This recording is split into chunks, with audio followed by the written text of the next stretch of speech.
북한이 발칵 뒤집혔습니다. 김정일의 손자, 김정은의 친조카가 8년간의 침묵을 깨고 세상 앞에 나타났습니다. 이름을 바꾸고 얼굴을 감추고 어느 나라에 살고 있는지조차 말할 수 없었던 사람. 삼촌의 명령 한마디면 언제든 아버지처럼 사라질 수 있다는 것을 알면서도 그는 결국 모습을 드러냈습니다. 그런데 세상이 놀란 것은 그가 나타났다는 사실이 아니었습니다. 그가 손에 들고 나온 것이 총도 칼도 아니었기 때문입니다. 과연 그는 무엇을 무기로 삼았고 8년 만에 침묵을 깬 진짜 이유는 무엇이었을까요? 지금부터 그 이야기를 들려드리겠습니다. 지금 어디서 이 사연을 듣고 계신지 댓글로 알려주시면 한 분 한 분 찾아뵙고 인사드리겠습니다. 그리고 좋아요도 함께 부탁드립니다.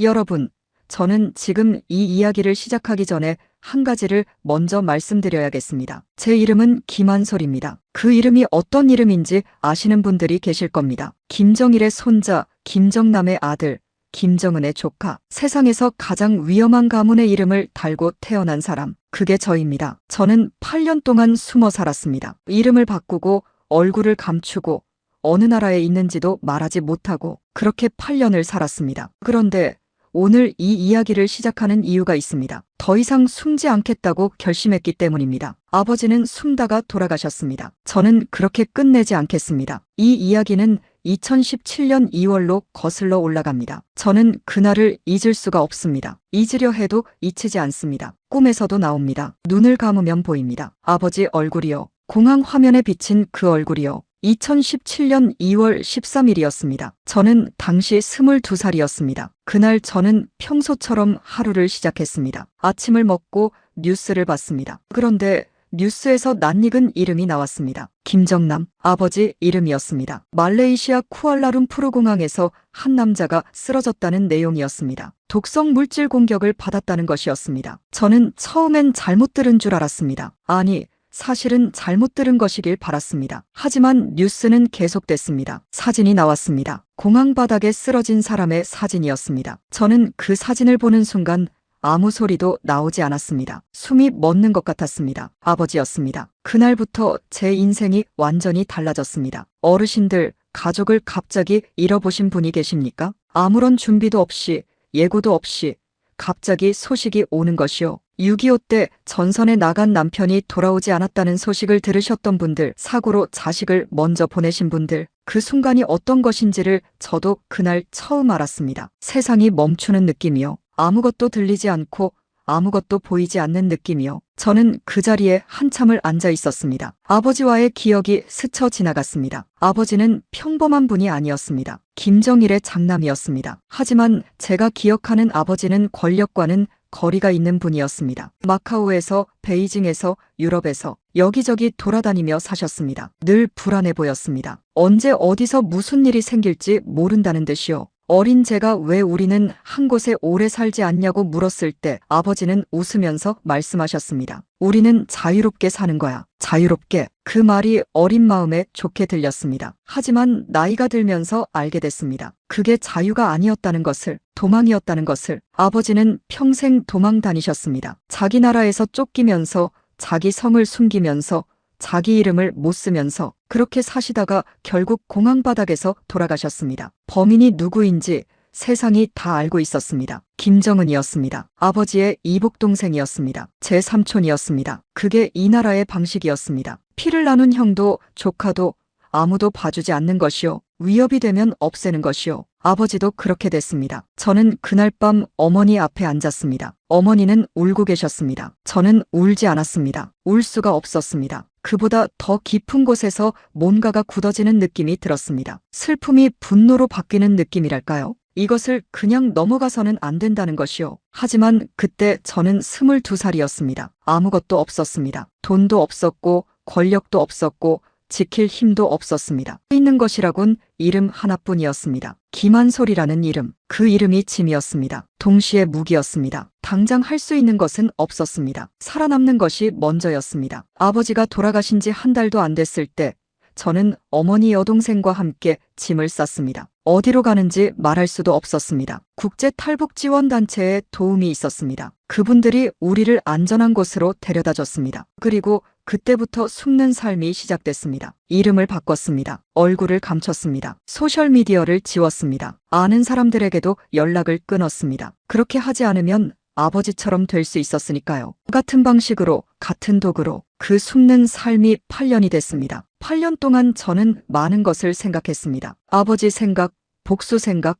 어떻게 살아야 하는가에 대한 생각, 그 생각들이 쌓이고 쌓이면서 어느 날 한 가지가 분명해졌습니다. 이대로 숨어만 있는 것은 아버지를 2번 죽이는 것이라는 것이었습니다. 아버지가 원하신 것은 아들이 숨어 사는 것이 아니었을 겁니다. 당신이 살지 못했던 자유로운 삶을 아들이 살기를 바라셨을 겁니다. 그리고 당신의 죽음이 그냥 묻히는 것을 원하지 않으셨을 겁니다. 저는 그것을 하겠습니다. 8년의 침묵을 깨겠습니다. 아버지의 이름으로. 어르신들, 제가 자라온 과정을 조금 더 말씀드리겠습니다. 저는 북한에서 태어났지만 북한에서 자라지 않았습니다. 아버지가 오래전부터 외국에 계셨기 때문에 저는 마카오에서, 유럽에서 어린 시절을 보냈습니다. 보스니아에 있는 국제학교를 다녔고 나중엔 프랑스 파리에서 공부했습니다. 그러니까 저는 평양을 모릅니다. 대동강도 모릅니다. 냉면도, 평양 옥류관도 가본 적이 없습니다. 북한 사람이지만 북한을 모르는 사람, 그게 저였습니다. 하지만 하나는 알았습니다. 제 성이 김씨라는 것,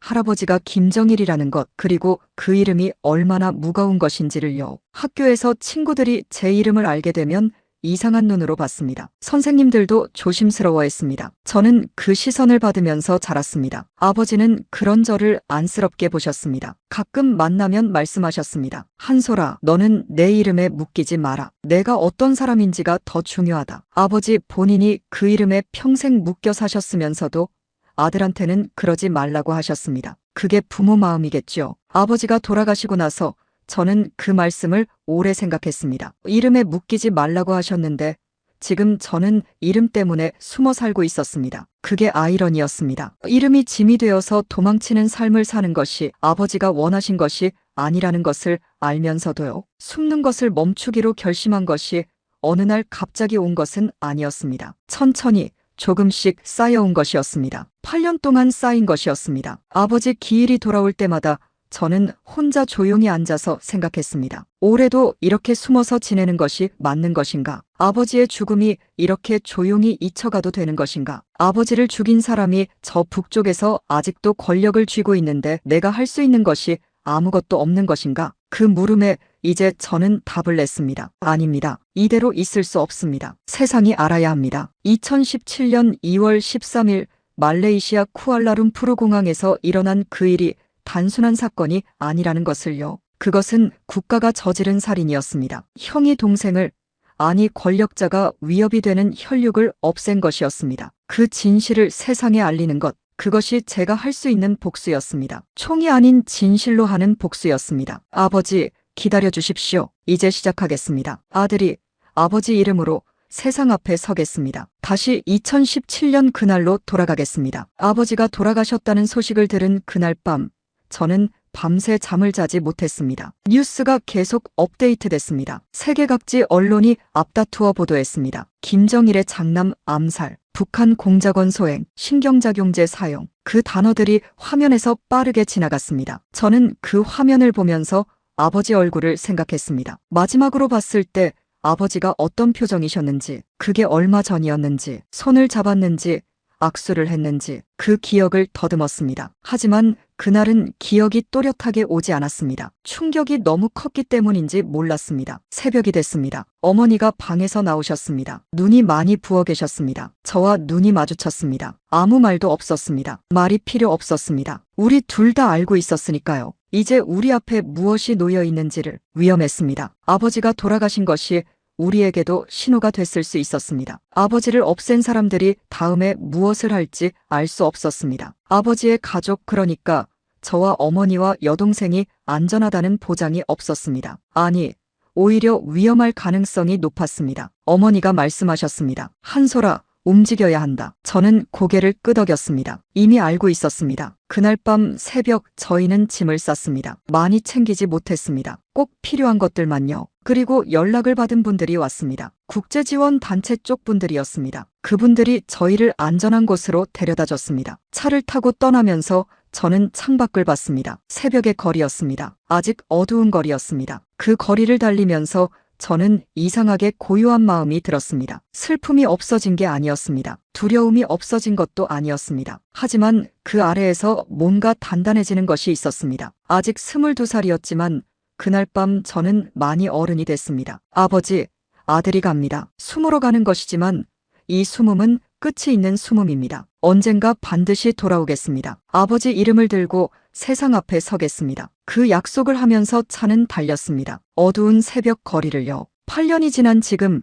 저는 다시 그날을 떠올립니다. 22살의 저는 그때 뭘 할 수 있었을까요? 아무것도 없었습니다. 숨는 것이 전부였습니다. 하지만 30살의 저는 다릅니다. 8년 동안 쌓은 것이 있습니다. 생각이 있고 말이 있고 아버지의 이야기가 있습니다. 그리고 무엇보다 더 이상 잃을 것이 없다는 각오가 있습니다. 어르신들, 이 세상에서 가장 무서운 사람이 누구인지 아십니까? 잃을 것이 없는 사람입니다. 저는 이미 가장 소중한 것을 잃었습니다. 아버지를요. 그러니 이제 두려울 것이 없습니다. 아버지를 죽인 사람은 아직 살아 있습니다. 저도 살아 있습니다. 그리고 이제 저는 움직이기 시작했습니다. 여러분도 느끼실 겁니다. 자식이 부모의 억울한 죽음을 가슴에 품고 8년을 산다는 것이 얼마나 무거운 일인지를요. 어르신들 세대에도 그런 분들이 계셨을 겁니다. 6.25 때 억울하게 돌아가신 분들, 그 한을 가슴에 안고 살아온 가족들이요. 그 한이 해소되지 않으면 사람이 어떻게 되는지 어르신들은 아십니다. 저도 그 한을 품고 살았습니다. 8년 동안요. 하지만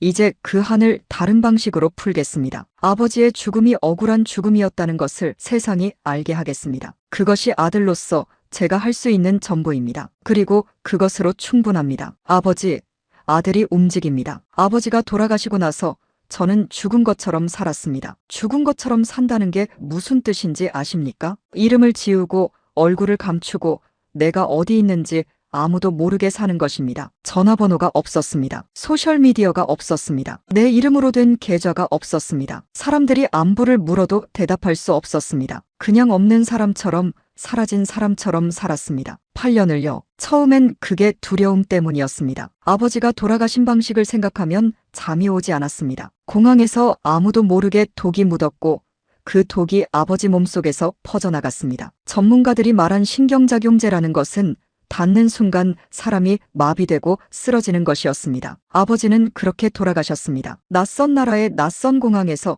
혼자서요. 그들이 저한테도 그렇게 할 수 있었습니다. 길을 걷다가 카페에 앉아 있다가 자다가 언제 어디서든 가능했습니다. 아버지도 설마 그럴 줄 몰랐을 겁니다. 저도 설마 하다가는 같은 꼴이 날 수 있었습니다. 그러니 숨어야 했습니다. 눈에 띄지 않아야 했습니다. 처음 몇 년은 한 곳에 오래 있지 않았습니다. 지원단체분들의 도움으로 여러 나라를 옮겨 다녔습니다. 어느 나라인지는 말씀드리기 어렵습니다. 지금도 안전을 생각해야 하니까요. 하지만 유럽 쪽이었고 어느 나라에서도 오래 있지 않았습니다. 석 달, 넉 달. 그게 한 곳에 있을 수 있는 최대였습니다. 이사를 자주 하다 보면 짐을 줄이게 됩니다. 처음엔 이것저것 챙겼는데 나중엔 가방 하나에 다 들어갈 만큼만 갖게 됩니다. 옷 몇 벌, 노트북, 책 몇 권, 그리고 아버지 사진 하나. 그게 제 전부였습니다. 어르신들, 이산 가족으로 헤어지셨던 분들 중에 그런 분들이 계십니다. 피란 보따리 하나 들고 남쪽으로 내려오셔서 그게 전 재산이었다는 분들이요. 언제 다시 고향에 돌아갈지 모른 채 일단 살아남는 것이 먼저였다는 분들이요. 저도 그 마음이 어떤 것인지 조금은 알 것 같았습니다. 정착하지 못하는 삶이 얼마나 불안한 것인지를요. 하지만 제 경우엔 고향으로 돌아갈 수도 없었습니다. 북한은 제 나라인데 제가 살 수 없는 나라였습니다. 한국은 같은 말을 쓰는 나라인데 가본 적도 없는 나라였습니다. 어느 나라도 제 나라가 아닌 채로 여러 나라를 떠돌았습니다. 뿌리 없는 나무가 된 느낌이었습니다. 2018년 초에 저는 짧은 영상을 하나 찍어서 올렸습니다. 세상에 제가 살아있다는 것을 알리는 영상이었습니다. 얼굴을 보이고 이름을 밝히고 아버지 죽음에 대해 짧게 말했습니다. 국제지원 단체분들과 함께 찍은 것이었습니다. 그 영상이 세계 언론에 퍼졌습니다. 하루 만에 수백만 명이 봤습니다. 그리고 저는 다시 숨었습니다. 왜 다시 숨었냐고요? 겁이 났습니다. 솔직히 말씀드리면 그랬습니다. 영상을 올리고 나서 반응이 너무 컸습니다. 전 세계 언론이 저를 찾기 시작했고 북한 쪽에서 어떤 반응을 보일지 알 수 없었습니다. 지원 단체분들도 지금은 다시 조용히 있는 것이 낫겠다고 했습니다. 저도 그 말이 맞다고 생각했습니다. 그렇게 다시 몇 년이 지나갔습니다. 숨어 사는 것이 일상이 됐습니다. 이상하게 들리시겠지만 사람이 적응하는 동물이라서 그런지 그 불안한 삶에도 익숙해졌습니다. 이름 없이 사는 것도, 아무한테도 내 속을 털어놓지 못하는 것도 그냥 그렇게 사는 거구나 싶어졌습니다. 하지만 아버지 기일이 오면 달랐습니다. 2월 13일이 오면 그날만큼은 조용히 혼자 앉아서 생각했습니다. 아버지 생각, 그리고 제 삶에 대한 생각이요. 올해도 이렇게 숨어서 지내는 것이 맞는 것인가? 아버지의 죽음이 이렇게 조용히 묻혀가도 되는 것인가? 첫 해는 그냥 슬펐습니다. 두 번째 해는 억울했습니다. 세 번째 해는 분노했습니다. 그리고 해가 지나면서 그 분노가 조금씩 다른 것으로 바뀌었습니다. 무언가를 해야겠다는 것으로요. 하지만 무엇을 어떻게 해야 하는지가 문제였습니다. 저는 혼자였습니다. 힘도 없었고 돈도 없었고 배경도 없었습니다. 있는 것은 이름뿐이었습니다. 김한솔이라는 이름이요. 세상이 관심을 갖는 이름이요. 그 이름을 어떻게 쓸 것인지가 핵심이었습니다. 8년 동안 저는 그 답을 찾았습니다. 공부를 했습니다. 국제법을 공부했습니다. 인권 문제를 공부했습니다. 북한 체제에 대해 공부했습니다. 아이러니하게도 저는 북한 사람인데 외부에서 공부한 자료들로 북한을 이해했습니다. 안에서 본 적이 없으니까요. 하지만 그 공부가 오히려 도움이 됐습니다. 감정이 아닌 사실로 볼 수 있었으니까요. 아버지 죽음에 대해서도 자료를 모았습니다. 말레이시아 법원 재판 기록, 국제 언론 보도, 탈북자 증언, 전문가 분석, 그 모든 것을 모으고 정리했습니다. 퍼즐 조각들을 맞추듯이요. 그렇게 맞춰진 퍼즐은 하나의 그림을 보여줬습니다. 이것은 우발적인 사건이 아니었습니다. 치밀하게 계획된 국가범죄였습니다. 그리고 그 명령을 내린 사람이 누구인지는 세상이 이미 알고 있었습니다. 그 진실을 제 입으로, 제 이름으로 말하겠다는 결심이 생겼습니다. 아버지가 살아계셨다면 뭐라고 하셨을까요? 아마 걱정하셨을 겁니다. 위험하다고 조심하라고 하셨겠죠. 하지만 동시에 어딘가에서 기뻐하셨을 것이라고 생각합니다. 아들이 숨지 않고 세상에 나온다는 것에 대해서요. 아버지, 조금만 더 기다려 주십시오. 이제 정말 시작하겠습니다. 그 결심이 굳어진 것은 8년째 되던 해 아버지 기일 저녁이었습니다. 저는 혼자 방에 앉아서 아버지 사진을 꺼내봤습니다. 오래된 사진이었습니다. 제가 어릴 때 찍은 것이었습니다. 아버지가 웃고 계셨습니다. 아버지 웃음이 좋았습니다. 걱정이 많은 분이셨는데 웃으실 때만큼은 그 걱정이 사라져 보였습니다. 그 사진을 보면서 저는 생각했습니다. 아버지가 살고 싶으셨던 삶이 무엇이었을까? 평범한 것이었을 겁니다. 아무도 자기를 노리지 않는 곳에서 가족과 함께 그냥 평범하게 사는 것. 그걸 원하셨을 겁니다. 하지만 이름 때문에, 성 때문에 그게 허락되지 않으셨습니다. 저도 마찬가지였습니다. 8년 동안 평범한 것이 없었습니다. 평범하게 친구를 사귈 수도 없었고, 평범하게 연락처를 교환할 수도 없었고, 평범하게 내 이름을 말할 수도 없었습니다. 그 평범함이 얼마나 소중한 것인지 잃어보지 않으면 모릅니다. 어르신들이 공감하실 겁니다. 젊은 시절, 이름 하나 당당하게 말하면서 세상을 살았던 그 시절이 얼마나 소중했는지를요. 저는 그걸 모르고 살아왔습니다. 이름을 숨기는 게 당연한 줄 알았습니다. 이제 당당하게 살고 싶었습니다. 아버지 사진을 손에 쥐고 저는 그날 결심했습니다. 내년 아버지 기일에는 숨어서 이 사진을 보는 것이 아니라 세상 앞에 서서 아버지를 기억하겠다고요. 더 이상 죽은 것처럼 살지 않겠다고요. 그 결심을 하고 나니 이상하게 마음이 가벼워졌습니다. 결심을 하기 전까지는 무거웠는데 결심을 하고 나니 방향이 생긴 것이었습니다. 이제 무엇을 해야 하는지 알았습니다. 어떻게 살아야 하는지 알았습니다. 첫 번째로 할 일은 연락을 다시 시작하는 것이었습니다. 국제 인권단체들, 북한 인권단체들, 아버지 죽음을 계속 추적해온 언론인들, 그분들과 조심스럽게 연락을 재개했습니다. 제가 다시 나올 준비가 됐다고, 이번엔 제대로 하겠다고 알렸습니다. 반응이 빨리 왔습니다. 기다리고 있었다는 분들이 많았습니다. 김한솔이 언제 나오나 기다리고 있었다는 것이었습니다. 세상이 저를 잊지 않고 있었습니다. 그것이 다시 한번 확인이 됐습니다. 두렵냐고요? 두려웠습니다. 솔직히 지금도 두렵습니다. 아버지가 어떻게 돌아가셨는지를 아는 사람으로서 그 두려움은 사라지지 않습니다. 길을 걸을 때도, 카페에 앉아 있을 때도 그 두려움은 항상 조금씩 있습니다. 하지만 그 두려움보다 더 큰 것이 생겼습니다. 아버지에 대한 빚입니다. 아들로서 갚아야 할 빚이요. 아버지가 억울하게 돌아가셨다는 것을 세상이 알게 해야 한다는 책임이요. 그 책임이 두려움보다 조금 더 컸습니다. 그것으로 충분했습니다. 움직이기에는 충분했습니다. 준비를 하면서 저는 아버지 죽음과 관련된 모든 자료를 다시 꺼냈습니다. 말레이시아 법원 재판 기록부터 시작했습니다. 재판에서 밝혀진 것들이 있었습니다. 2명의 여성이 공항에서 아버지 얼굴에 독을 묻혔습니다. 그 두 사람은 각자 다른 나라 국적이었고 그게 단순한 범죄가 아니라는 것을 보여줬습니다. 아무리 봐도 국가 차원에서 계획된 일이었습니다. 독의 종류도 충격적이었습니다. 신경작용제였습니다. 그것은 민간인이 구할 수 있는 것이 아니었습니다. 국가가 보유하는 것이었습니다. 그것이 쓰였다는 사실 하나만으로도 이 사건의 성격이 분명해졌습니다. 그런데 세상은 그 진실을 알면서도 조용했습니다. 국제사회가 강하게 항의하지 않았습니다. 북한의 강력한 책임을 묻지 않았습니다. 잠깐 시끄럽다가 넘어갔습니다. 그게 저는 또 다른 분노였습니다. 아버지가 억울하게 돌아가셨는데 세상이 그냥 넘어간다는 것이요. 제가 나서야 하는 이유가 거기에도 있었습니다. 세상이 잊으려 할 때 아들이 기억하게 해야 했습니다. 세상이 조용히 넘기려 할 때 아들이 소리를 내야 했습니다. 그게 제가 8년의 침묵을 끝내기로 한 이유 중 하나였습니다. 어르신들, 억울한 죽음을 잊지 않는 것이 살아남은 사람의 몫이라는 것을 아십니까? 6.25 때 돌아가신 분들을 우리가 기억하는 것처럼 억울하게 돌아가신 분들의 이름을 부르는 것이 남은 사람의 할 일이라는 것을요. 저도 그래야 했습니다. 아버지 이름을 세상이 기억하게 해야 했습니다. 그 죽음이 그냥 잊히도록 내버려두면 안 됐습니다. 연락을 재개한 지 몇 주가 지났습니다. 구체적인 계획이 잡히기 시작했습니다. 어떤 방식으로 세상에 나올 것인지, 무엇을 먼저 말할 것인지, 어떤 단체들과 함께할 것인지 하나씩 맞춰지기 시작했습니다. 퍼즐이 완성되어 가는 느낌이었습니다. 두렵고 설렌다는 두 가지 감정이 동시에 있었습니다. 이상한 조합이지만 그게 솔직한 마음이었습니다. 두렵지 않다면 거짓말이었습니다. 하지만 설레지 않는다면 그것도 거짓말이었습니다. 8년을 숨어서 기다려온 것이 이제 시작된다는 것이었으니까요. 아버지 사진을 다시 봤습니다. 웃고 계신 아버지를요. 아버지,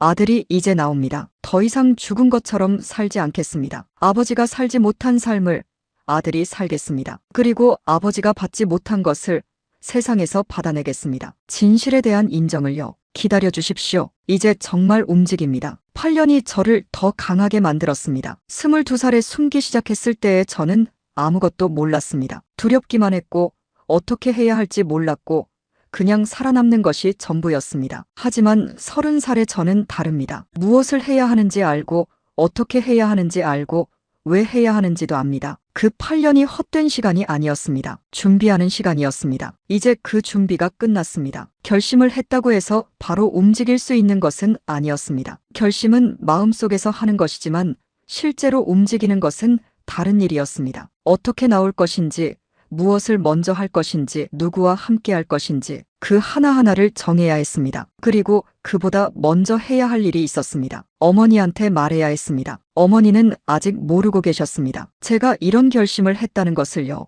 어머니는 8년 동안 저와 함께 숨어 사셨습니다. 아버지를 잃은 슬픔을 안고 낯선 나라에서 이름도 없이 사셨습니다. 그 무게가 얼마나 무거우셨을지 저는 옆에서 보면서 알고 있었습니다. 어머니한테 이 이야기를 꺼내는 것이 가장 어려웠습니다. 어느 날 저녁이었습니다. 저녁을 다 먹고 나서 저는 어머니 앞에 앉았습니다. 어머니가 저를 보셨습니다. 오랫동안 함께 살아온 어머니라서 제 표정만 봐도 아셨을 겁니다. 뭔가 중요한 이야기를 하려 한다는 것을요. 어머니가 먼저 말씀하셨습니다. 무슨 일 있어? 저는 잠깐 망설였습니다. 어떻게 시작해야 할지 몰랐습니다. 그냥 말했습니다. 어머니, 저 이제 나가려고요. 나간다는 말의 의미를 어머니는 바로 아셨습니다. 숨어 사는 것을 그만하고 세상에 나오겠다는 뜻이라는 것을요. 어머니 얼굴이 굳었습니다. 한참을 아무 말씀도 안 하셨습니다. 저는 기다렸습니다. 어머니가 물으셨습니다. 왜? 저는 말했습니다. 아버지 기일이 해마다 돌아오는데 이렇게 숨어서만 있는 것이 옳지 않다고. 아버지의 죽음이 무엇이었는지를 세상에 알려야 한다고. 더 이상 죽은 것처럼 사는 것은 아버지를 2번 죽이는 것이라고. 어머니가 한참 저를 보셨습니다. 그 눈 안에 많은 것이 있었습니다. 걱정, 두려움, 그리고 슬픔, 그리고 또 다른 무언가가 있었습니다. 저는 그게 무엇인지 말씀드리기 전에 어머니가 무슨 말씀을 하실지 기다렸습니다. 어머니가 말씀하셨습니다. 나도 그 생각했어. 오래됐어. 그 말에 저는 놀랐습니다. 어머니도 같은 생각을 하고 계셨던 것이었습니다. 숨는 삶을 그만해야 한다는 생각을요. 단지 아들이 위험해질까봐 말씀을 못하셨던 것이었습니다. 어머니 눈에 눈물이 맺혔습니다. 저도 눈이 뜨거워졌습니다. 어머니가 말씀하셨습니다. 한솔아, 조심해야 해. 아버지 어떻게 됐는지 알잖아. 저는 고개를 끄덕였습니다. 알아요. 그래도 해야 해요. 어머니가 잠깐 눈을 감으셨습니다. 그리고 다시 뜨시면서 말씀하셨습니다. 그래, 해라. 아버지도 그걸 원하실 거야. 그 말을 듣는 순간 뭔가 단단한 것이 가슴 안에서 더 단단해지는 느낌이 들었습니다. 어머니가 허락해 주신 것이었습니다. 아니, 허락이 아니었습니다. 응원해 주신 것이었습니다. 어르신들, 부모님의 응원이 얼마나 큰 힘이 되는지 아시죠? 나이가 들어도 마찬가지입니다. 어머니가 그렇게 말씀해 주시는 것만으로 저는 무언가 등에 힘이 생기는 것 같았습니다. 혼자가 아니라는 것이었습니다. 그날 밤 저는 오래 잠을 자지 못했습니다. 천장을 바라보면서 앞으로의 일들을 생각했습니다. 처음엔 무엇을 해야 하나? 어떤 방식으로 세상에 나오나? 공개 성명을 내는 것이 먼저인가? 언론을 통하는 것이 먼저인가? 그 생각들이 돌아갔습니다. 동시에 두려움도 왔습니다. 이 결심이 틀린 것이면 어떻게 하나? 나서다가 아버지처럼 되면 어떻게 하나? 그 생각도 왔습니다. 솔직히 말씀드리면 그날 밤 그 두려움이 꽤 컸습니다. 하지만 어머니 말씀이 계속 귓가에 맴돌았습니다. 아버지도 그걸 원하실 거야. 그 말이 두려움을 조금씩 밀어냈습니다. 새벽에 일어나서 창밖을 봤습니다. 어둑한 하늘이었습니다. 아직 해가 뜨지 않은 시간이었습니다. 하지만 동쪽이 조금씩 밝아오고 있었습니다. 그 빛이 번지는 것을 바라보면서 저는 생각했습니다. 날이 밝으면 해야 할 일을 시작해야겠구나. 그날 아침부터 본격적으로 움직이기 시작했습니다. 가장 먼저 한 것은 믿을 수 있는 사람들과 다시 연락을 잇는 것이었습니다. 8년 동안 저를 도와준 국제지원 단체분들, 아버지 죽음을 계속 추적해온 언론인들, 북한 인권 문제를 다루는 단체들, 그분들에게 연락을 했습니다. 저 다시 나올 준비가 됐습니다. 이번엔 제대로 하겠습니다. 그렇게 알렸습니다. 반응이 생각보다 빨리 왔습니다. 기다리고 있었다는 분들이 많았습니다. 김한솔이 언젠가 다시 나올 것이라고 기다리고 있었다고요. 세상이 저를 잊지 않고 있었습니다. 그게 다시 한번 확인이 됐습니다. 하지만 확인과 동시에 긴장도 됐습니다. 세상이 저를 기억하고 있다는 것은 저를 노리는 쪽도 마찬가지라는 뜻이었습니다. 제가 다시 움직이기 시작했다는 것이 알려지면 그쪽에서도 반응이 올 것이었습니다. 어떤 반응인지는 알 수 없었습니다. 하지만 아버지의 예를 생각하면 좋은 것이 아닐 수 있었습니다. 그 위험을 알면서도 나서는 것이었습니다. 어르신들, 위험한 줄 알면서도 해야 하는 일이 있다는 것을 아십니까? 6.25 때 나라를 지키기 위해 총 들고 나가신 분들이 그랬을 겁니다. 무섭지 않으셨겠습니까? 두렵지 않으셨겠습니까? 하지만 해야 하는 일이었으니까 하신 것이잖아요. 저도 그랬습니다. 두려운데 해야 하는 일이 있었습니다. 아버지 이름을 되살리는 것, 그 죽음의 진실을 세상에 알리는 것, 그게 두려움보다 컸습니다. 연락을 주고받으면서 구체적인 계획이 잡혀가기 시작했습니다. 어떤 방식으로 공식적으로 나올 것인지, 어디서 어떻게 말할 것인지 퍼즐이 하나씩 맞춰졌습니다. 어머니한테 매일 진행 상황을 말씀드렸습니다. 어머니는 걱정하시면서도 항상 끝에는 같은 말씀을 하셨습니다. 조심해라. 그리고 잘해라. 조심하고 잘하겠습니다. 그게 제 대답이었습니다. 아버지 사진을 책상 위에 올려뒀습니다. 매일 아침 일어나면 그 사진을 봤습니다. 웃고 계신 아버지를요. 그 웃음이 저를 버티게 해줬습니다. 무서울 때마다, 흔들릴 때마다 그 사진을 봤습니다. 아버지, 아들이 드디어 시작합니다. 계획이 구체적으로 잡혀가면서 저는 한 가지를 더 결심했습니다. 혼자 하지 않겠다는 것이었습니다. 아버지는 혼자 싸우셨습니다. 아니, 싸우지도 못하셨습니다. 그냥 피하고 숨고 버티다가 결국 그렇게 되셨습니다. 저는 그렇게 하지 않겠다고 생각했습니다. 세상과 함께 싸우겠다고요. 국제 인권 단체들이 있었습니다. 북한 인권 문제를 다루는 단체들이요. 그분들이 오래전부터 이 문제에 관심을 갖고 있었습니다. 아버지 죽음도 중요하게 다루고 있었고요. 그분들과 힘을 합치는 것이 혼자 나서는 것보다 훨씬 나았습니다. 언론도 있었습니다. 전 세계 여러 나라 언론이 아버지 사건에 관심을 갖고 있었습니다. 그분들이 제 이야기를 전해줄 수 있었습니다. 제 목소리가 더 넓게 퍼질 수 있는 방법이었습니다. 그리고 여러분이 계셨습니다. 이 이야기를 들어주시는 분들이요. 어르신들, 여러분이 이 이야기를 들어주시는 것 자체가 저한테는 힘이 됩니다. 세상이 알아야 한다는 것이 제 출발점이었는데 그 세상에 한 분 한 분이 들어주시는 것이니까요. 북한 권력이 무서운 것은 사실입니다. 하지만 더 무서운 것이 있습니다. 세상이 다 아는 것입니다. 세상이 다 알고 세상이 다 말하면 그 권력도 어쩌지 못합니다. 아버지 죽음의 진실이 세상 구석구석에 퍼져 있으면 그것을 다시 덮을 수가 없습니다. 그것이 제가 선택한 복수의 방법이었습니다. 총이 아닌 진실로요. 폭력이 아닌 말로요. 아버지를 죽인 방식이 비겁했습니다. 몰래 공항에서 도구로요. 저는 그 방식과 다르게 하겠습니다. 당당하게 세상 앞에서 진실로요. 그것이 아버지에 대한 진짜 복수라고 저는 믿었습니다. 그리고 지금도 믿습니다. 준비가 거의 다 됐을 때였습니다. 어머니가 방으로 들어오셔서 제 옆에 앉으셨습니다. 그리고 손을 잡으셨습니다. 아무 말씀도 하지 않으셨습니다. 그냥 손을 잡고 계셨습니다. 저도 아무 말하지 않았습니다. 말이 필요 없었습니다. 그 손의 온기가 느껴졌습니다. 8년 동안 함께 버텨온 어머니의 손이었습니다. 아버지를 잃은 슬픔을 함께 안고 살아온 손이었습니다. 그 손이 지금 제 손을 잡고 있었습니다. 잘할 수 있다는 것을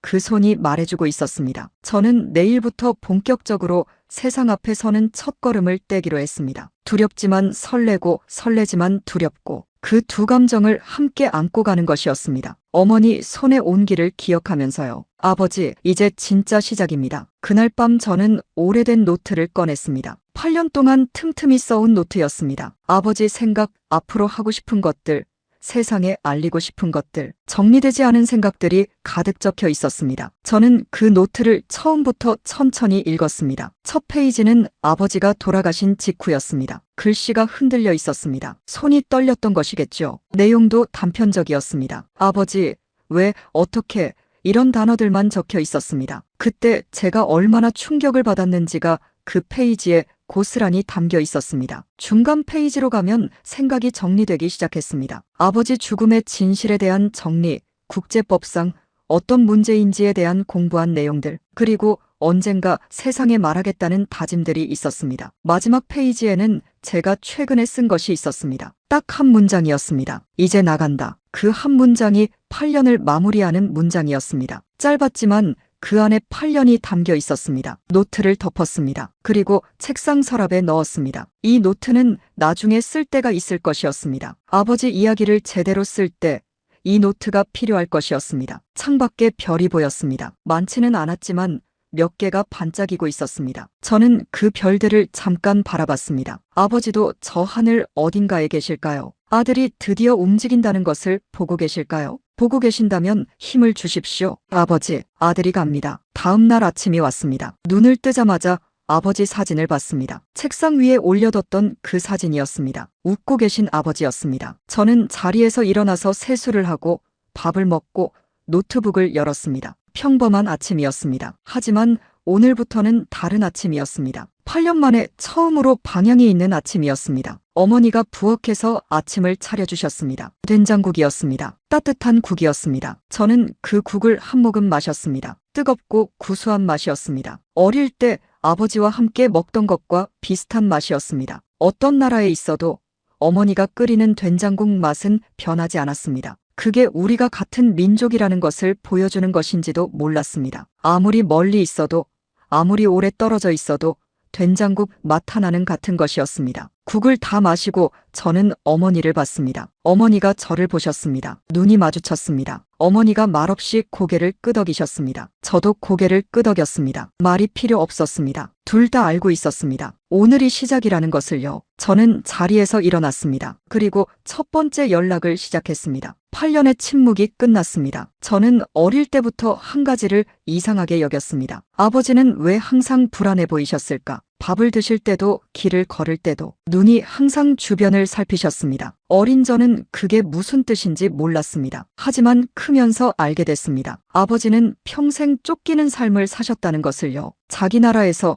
자기 성씨 때문에 아버지를 그 삶으로 몰아넣은 것이 무엇인지도 알게 됐습니다. 권력이었습니다. 그리고 그 권력을 지키기 위해 형제도 조카도 없애는 체제였습니다. 8년 동안 저는 그 체제를 어떻게 상대해야 하는지를 생각했습니다. 총으로. 그건 제가 할 수 있는 것이 아니었습니다. 무력으로. 그것도 아니었습니다. 그렇다면 무엇으로? 그 답을 8년 만에 찾았습니다. 진실이었습니다. 그리고 법이었습니다. 그리고 세상이었습니다. 본격적인 준비를 시작한 날부터 저는 세 가지를 동시에 진행했습니다. 첫 번째는 법적 검토였습니다. 아버지 사건이 국제법상 어떤 사건인지를 정확히 규정해야 했습니다. 국제법 전문가들과 연락을 시작했습니다. 직접 만날 수는 없었습니다. 신분이 드러나면 안 됐으니까요. 안전한 방식으로 서류를 주고받고 암호화된 연락 방법으로 소통했습니다. 전문가들의 결론은 명확했습니다. 이것은 국가가 저지른 테러였습니다. 말레이시아 영토에서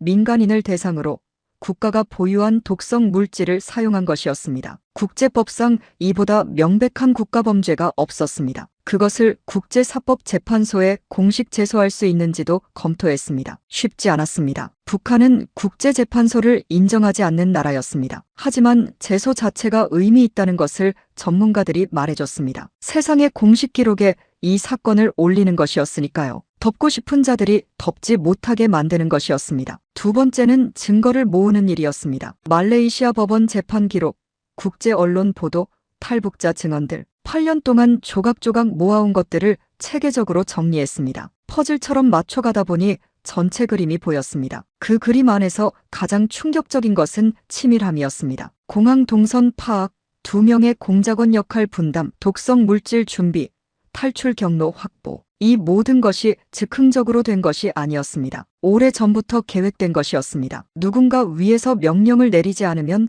불가능한 일이었습니다. 그 누군가가 누구인지 세상은 이미 알고 있었습니다. 저도 알고 있었습니다. 하지만 아는 것과 공식적으로 말하는 것은 달랐습니다. 저는 공식적으로 말할 준비를 하는 것이었습니다. 피해자 가족의 이름으로요. 세 번째는 신변 안전 계획이었습니다. 이것이 가장 중요했습니다. 아버지가 어떻게 돌아가셨는지를 아는 사람으로서 이 부분을 소홀히 하면 아무것도 의미가 없었습니다. 세상에 나서다가 아버지처럼 되면 그것으로 끝이니까요. 국제지원 단체분들과 함께 세밀하게 계획을 세웠습니다. 어디서 어떻게 활동할 것인지, 이동할 때 어떤 방식을 쓸 것인지, 누구와 함께 할 것인지 하나하나 정했습니다. 과하다 싶을 만큼 꼼꼼히 했습니다. 아버지 일이 있었으니까요. 과한 것이 모자란 것보다 나았습니다. 어르신들, 이런 이야기가 먼 나라 이야기처럼 들리실 수 있습니다. 하지만 저한테는 지금 이 순간의 현실이었습니다. 길을 걸을 때 뒤를 살피는 것, 카페에서 벽을 등지고 앉는 것, 모르는 사람이 다가오면 경계하는 것, 그게 제 일상이었습니다. 아버지 돌아가신 뒤로 8년 동안요. 그 일상이 무겁지 않았다면 거짓말이었습니다. 하지만 준비를 하면서 그 무거움이 조금씩 다른 것으로 바뀌기 시작했습니다. 무거움이 힘으로 바뀌는 느낌이었습니다. 8년 동안 쌓인 것들이 이제 쓰일 곳이 생겼다는 느낌이었습니다. 어느 날 저녁 준비 과정에서 뜻밖의 연락이 왔습니다. 탈북자 분이셨습니다. 북한에서 오래 일하셨던 분이었습니다. 직접 밝히실 수 없는 분이었지만 아버지 사건과 관련해서 제가 모르는 내용을 알고 계셨습니다. 그분이 조심스럽게 말씀해 주셨습니다. 아버지를 향한 공작이 언제부터 시작됐는지, 어떤 과정을 거쳤는지를요. 그 내용을 들으면서 저는 분노했습니다. 그리고 동시에 슬펐습니다. 아버지는 그것을 알고 계셨을까요? 자기를 향한 칼이 얼마나 오래전부터 갈려오고 있었는지를요. 알고 계셨을 겁니다. 그래서 항상 불안해 보이셨던 것이겠죠. 어린 제가 왜 불안해 보이시냐고 여쭤봤을 때 웃으면서 넘기셨던 것도 다 알면서 아들한테 걱정을 끼치지 않으려 하셨던 것이겠지요. 아버지가 얼마나 외로우셨을까. 그 생각이 들자 눈이 뜨거워졌습니다. 저는 그날 밤 오래 앉아 있었습니다. 그리고 결심이 더 단단해졌습니다. 이것은 반드시 해야 하는 일이었습니다. 아버지의 외로움에 아들이 답해야 했습니다. 살아있는 동안 아버지 곁에 있어드리지 못했으니 이제라도 아버지 이름 옆에 서야 했습니다. 준비가 마무리 단계에 들어갔습니다. 이제 실제로 움직일 차례였습니다. 세상 앞에 나가는 첫 번째 단계가 시작될 것이었습니다. 두렵냐고요? 두려웠습니다. 설레냐고요? 설렜습니다. 그 두 감정이 동시에 있었습니다. 하지만 두 감정보다 더 강한 것이 있었습니다. 아버지에 대한 마음이었습니다. 아들이 제대로 해야겠다는 마음이었습니다. 그것으로 충분했습니다. 나아가기에 충분했습니다. 어머니한테 진행 상황을 말씀드렸습니다. 어머니는 조용히 들으셨습니다. 법적 검토 이야기, 증거 정리 이야기,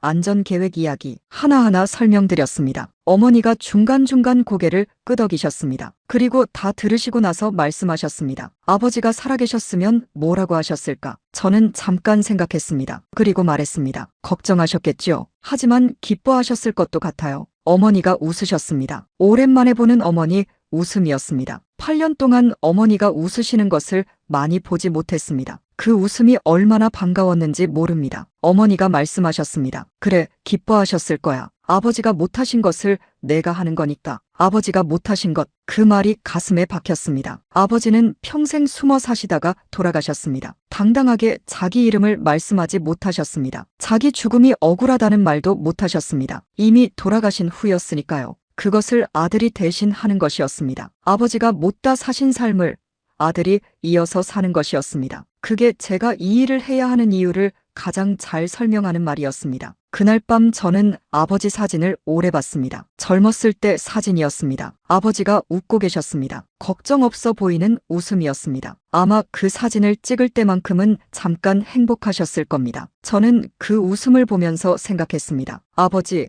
저도 언젠가 이렇게 걱정 없이 웃을 수 있는 날이 오기를 바랍니다. 이 일이 끝나고 나면요. 사진을 내려놓고 잠자리에 들었습니다. 내일부터 더 바빠질 것이었습니다. 몸을 쉬게 해야 했습니다. 눈을 감으면서 저는 생각했습니다. 8년이었습니다. 22살부터 30살까지요. 그 8년이 헛된 것이 아니었습니다. 준비하는 시간이었습니다. 이제 그 준비가 빛을 발할 때였습니다. 아버지 이름으로 이제 시작합니다. 준비를 마무리하면서 저는 한 가지를 더 확인했습니다. 혼자 하지 않겠다는 것이었습니다. 아버지는 혼자 버티다가 그렇게 되셨습니다. 저는 그 실수를 반복하지 않겠다고 생각했습니다. 세상과 함께하는 것이 더 안전하고 더 효과적이었습니다. 국제 인권단체들이 있었습니다. 오랫동안 북한 인권 문제를 다뤄온 분들이었습니다. 그분들이 저와 함께 해주겠다고 했습니다. 언론도 있었습니다. 전 세계 여러 나라 언론이 이 이야기를 전하겠다고 했습니다. 그리고 탈북자분들의 응원이 있었습니다. 직접 북한 체제를 경험하고 나오신 분들의 응원이었습니다. 그분들이 보내주신 메시지가 짧았지만 힘이 됐습니다. 잘하고 있습니다. 우리가 응원합니다. 그 말이 혼자가 아니라는 것을 느끼게 해줬습니다. 어르신들도 계셨습니다. 분단의 아픔을 직접 겪으신 어르신들이요. 북쪽에 두고 온 가족이 있으신 분들, 6.25 때 흩어진 가족을 그리워하시는 분들, 그분들이 이 이야기를 들어주시는 것 자체가 저한테는 힘이었습니다. 제 아버지 이야기가 단지 한 가족의 이야기가 아니라 분단의 이야기이고 우리 모두의 이야기라는 것을 알아주시는 분들이었으니까요. 그 모든 분들을 생각하면서 저는 마지막 준비를 했습니다. 두려웠습니다. 솔직히 말하면 지금도 두렵습니다. 하지만 두려움이 있다는 것이 나약한 것이 아니었습니다. 두려움을 알면서도 나아가는 것이 용기였습니다. 그것을 어머니가 가르쳐 주셨습니다. 8년 동안 무서우면서도 아들 곁에서 함께 버텨주신 어머니가요. 이제 저도 그렇게 할 차례였습니다. 무섭지만 나아갑니다. 아버지 이름을 들고 당당하게 세상 앞에 서겠습니다. 출발 전날 저는 오래된 짐을 다시 정리했습니다. 8년 동안 여러 나라를 옮겨 다니면서 짐이 많이 줄었습니다. 가방 하나에 들어갈 만큼만 남아 있었습니다. 옷 몇 벌, 노트북, 그리고 아버지 사진. 거기에 이번엔 한 가지를 더 넣었습니다. 8년 동안 써온 그 노트였습니다. 생각들이 가득 적힌 노트였습니다. 아버지 생각, 세상에 하고 싶은 말, 언젠가 이루고 싶은 것들이요. 그 노트가 이제 실제로 쓰일 때가 됐습니다. 가방을 닫으면서 저는 창밖을 봤습니다. 별이 몇 개 보였습니다. 저는 그 별들을 잠깐 바라봤습니다. 아버지도 저 하늘 어딘가에서 보고 계실까요? 아들이 드디어 나간다는 것을요. 보고 계신다면 힘을 주십시오. 잘할 수 있도록요. 그 말을 속으로 하고 나서 저는 가방 옆에 누웠습니다. 내일이면 움직이는 것이었습니다. 본격적으로요. 잠이 금방 왔습니다. 결심이 선 사람의 잠이었습니다. 흔들리지 않는 잠이었습니다. 이튿날 아침이었습니다. 눈을 뜨자마자 아버지 사진을 봤습니다. 가방 위에 놓아뒀던 사진이었습니다. 웃고 계신 아버지였습니다. 저는 그 사진을 들고 잠깐 봤습니다. 그리고 조심스럽게 가방 안에 넣었습니다. 잘 접어서 구겨지지 않도록요. 어머니가 부엌에 계셨습니다. 아침이 차려져 있었습니다. 저는 자리에 앉아서 밥을 먹었습니다. 어머니와 둘이서 조용히 먹었습니다. 말이 많지 않았습니다. 그래도 됐습니다. 둘 다 알고 있었으니까요. 오늘이 어떤 날인지를요. 밥을 다 먹고 저는 일어서면서 어머니한테 말했습니다. 다녀오겠습니다. 어머니가 말씀하셨습니다. 조심해라. 그리고 잘해라. 조심하고 잘하겠습니다. 그게 제 대답이었습니다. 문을 나섰습니다. 밖의 공기가 얼굴에 닿았습니다. 저는 한번 깊이 들이마셨습니다. 그리고 걸었습니다. 아버지 이름을 마음속에 새기면서 당당하게 첫걸음을 뗐습니다. 백두혈통의 아들이 드디어 움직이기 시작했습니다. 움직이기 시작하자마자 느꼈습니다. 누군가 저를 보고 있다는 느낌이었습니다. 뒤에 사람이 있는 것 같은 느낌이요. 돌아보면 아무도 없었습니다. 하지만 그 느낌이 사라지지 않았습니다. 공작원 출신 분들한테서 들었던 말이 있었습니다. 감시는 눈에 보이는 사람이 하는 것이 아니라고요. 여러 명이 돌아가면서 눈에 띄지 않게 하는 것이라고요. 그러니 뒤를 봤을 때 아무도 없다고 안심하면 안 된다고요. 저는 그 말을 8년 동안 기억하고 살았습니다. 본격적으로 움직이기 시작한 첫 주였습니다. 국제인권단체 쪽 분들과 만나기로 한 장소로 가는 길이었습니다. 대중교통을 이용했습니다. 버스를 탔는데 한 남자가 눈에 들어왔습니다. 제가 내리는 정류장에서 같이 내렸습니다. 우연일 수 있었습니다. 하지만 그 사람이 같은 방향으로 걸었습니다. 저는 일부러 속도를 늦췄습니다. 그 사람도 속도가 줄었습니다. 저는 편의점으로 들어갔습니다. 뭔가 사는 척하면서 창문 너머로 바깥을 봤습니다. 그 사람이 밖에서 멈춰 서서 전화를 하고 있었습니다. 이분이 저를 따라온 것인지 아닌지 확신할 수 없었습니다. 하지만 확신이 없을 때 더 조심하는 것이 나았습니다. 저는 편의점 뒷문으로 나왔습니다. 그리고 다른 길로 돌아서 약속 장소에 도착했습니다. 약속했던 분들이 기다리고 계셨습니다. 저는 자리에 앉으면서 말했습니다. 오는 길에 이런 일이 있었다고요. 그분들 표정이 굳었습니다. 그리고 말씀하셨습니다. 역시 그럴 줄 알았다고.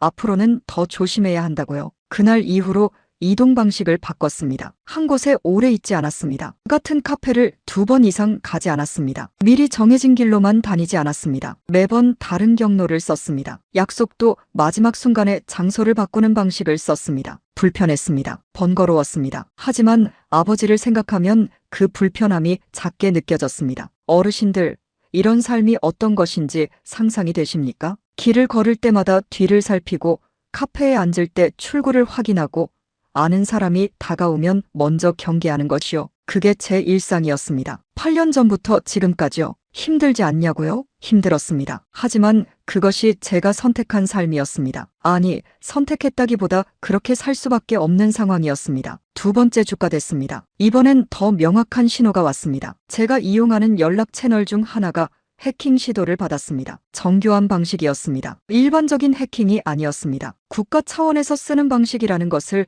전문가가 확인해줬습니다. 그 말을 들었을 때 저는 잠깐 멈췄습니다. 두려움이 왔습니다. 실제적인 두려움이었습니다. 막연한 것이 아니었습니다. 저를 찾고 있다는 것이 확인된 것이었으니까요. 아버지가 어떻게 되셨는지를 아는 사람으로서 그 두려움이 어떤 것인지 아실 겁니다. 그날 밤 잠이 오지 않았습니다. 천장을 바라보면서 생각했습니다. 이쯤에서 멈추는 것이 나을까? 다시 완전히 숨는 것이 나을까? 하지만 그 생각이 오래가지 않았습니다. 아버지 얼굴이 떠올랐습니다. 공항 화면에 비쳤던 그 얼굴이 아니었습니다. 웃고 계신 얼굴이었습니다. 그리고 어릴 때 아버지 눈에서 봤던 그 불안함이 생각났습니다. 평생 쫓기면서 사신 아버지의 그 눈이요. 저는 그 눈처럼 되고 싶지 않았습니다. 두려움에 잡혀서 아무것도 못하는 삶을 살고 싶지 않았습니다. 아버지는 그렇게 사셨습니다. 그리고 결국 그렇게 되셨습니다. 저는 달라야 했습니다. 멈추지 않기로 했습니다. 다음 날 아침 저는 어머니한테 전날 밤 있었던 일을 말씀드렸습니다. 해킹 시도가 있었다고요. 어머니 얼굴이 굳으셨습니다. 한참을 아무 말씀도 안 하셨습니다. 그리고 말씀하셨습니다. 그만해야 하는 거 아니야. 저는 어머니를 봤습니다. 어머니 눈에 걱정이 가득했습니다. 자식 잃을까봐 두려우신 것이었습니다. 아버지를 이미 잃으셨으니 그 두려움이 얼마나 크실지 저도 알았습니다. 저는 말했습니다. 어머니, 그만하면 아버지가 2번 지는 거예요. 어머니가 눈을 감으셨습니다. 오랫동안 그러고 계셨습니다. 그리고 눈을 뜨시면서 말씀하셨습니다. 그래, 계속해라. 조심하면서. 그 말이면 충분했습니다. 며칠이 지났습니다. 이번엔 좀 더 직접적인 일이 있었습니다. 제가 자주 가던 지역에서 낯선 사람들이 보인다는 연락이 왔습니다. 지원단체 쪽에서 확인해 준 것이었습니다. 그 사람들이 누구인지 확실하지 않았습니다. 하지만 그 지역을 당분간 피하라고 했습니다. 저는 그렇게 했습니다. 다른 곳으로 옮겼습니다. 새로운 곳에서 다시 시작했습니다. 이사하는 것이 이제 낯설지 않았습니다. 8년 동안 워낙 많이 해왔으니까요. 하지만 이번 이사는 달랐습니다. 도망치는 것이 아니었습니다. 전략적으로 물러서는 것이었습니다. 그 차이가 작아 보여도 저한테는 컸습니다. 쫓겨서 가는 것과 판단해서 가는 것은 달랐습니다. 새 장소에 자리를 잡고 나서 저는 다시 작업을 이어갔습니다. 아버지 사건 관련 자료 정리를 계속했습니다. 법적 검토도 계속됐습니다. 언론 쪽 연락도 이어졌습니다. 중단하지 않았습니다. 위치를 바꿨을 뿐이었습니다. 어르신들, 싸움이란 것이 꼭 맞서는 것만이 아니라는 것을 아십니까? 때로는 물러서면서 계속 가는 것이 더 나은 방법일 때가 있습니다. 저도 그것을 배웠습니다. 8년 동안, 그리고 지금 이 과정에서도요. 포기하는 것과 전략적으로 물러서는 것은 다릅니다. 저는 포기한 것이 아니었습니다. 아버지 이름을 내려놓은 것이 아니었습니다. 그리고 그것을 생각할 때마다 두려움이 조금씩 줄었습니다. 완전히 없어지지는 않았습니다. 아마 앞으로도 완전히 없어지지는 않을 겁니다. 하지만 그 두려움과 함께 걸어가는 것이